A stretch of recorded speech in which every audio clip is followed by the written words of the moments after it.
नमस्कार, मी संपदा. कारा न्यूजच्या मराठी बातमीपत्रात आपल्या सर्वांचं स्वागत आहे. नागपूर लोकसभा क्षेत्राकरिता मतदानाच्या पहिल्या टप्प्यात 19 एप्रिलला मतदान झाले.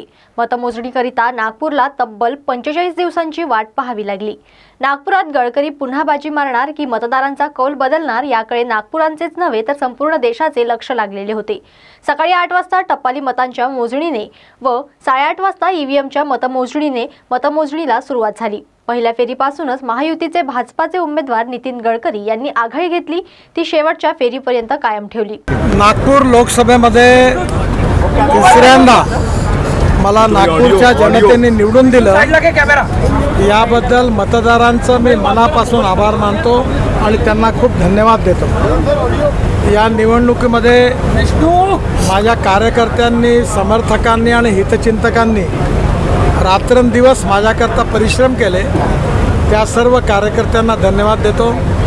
मीडियामधले आपले सगळे बंधू यांनी पण सहकार्य केलं, या सगळ्यांच्या प्रति आभार व्यक्त करतो.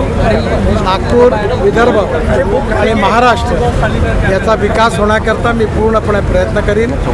नागपूरमध्ये आणि विदर्भामध्ये विशेषतः तरुण मुलांना रोजगार मिळण्याकरता मी प्राधान्य देईन आणि नागपूर शहराला सुंदर, स्वच्छ, प्रदूषणमुक्त आणि देशातलं सगळ्यात सुंदर शहर बनवण्याचा प्रयत्न करेन.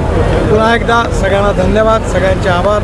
नमस्कार. गडकरी यांना एकूण 6,55,027 तर काँग्रेसचे उमेदवार आमदार विकास ठाकरे यांना 5,17,424 मते मिळाली आहे. गडकरी यांनी 1,36,603 मताधिकांनी विजय मिळवला आहे.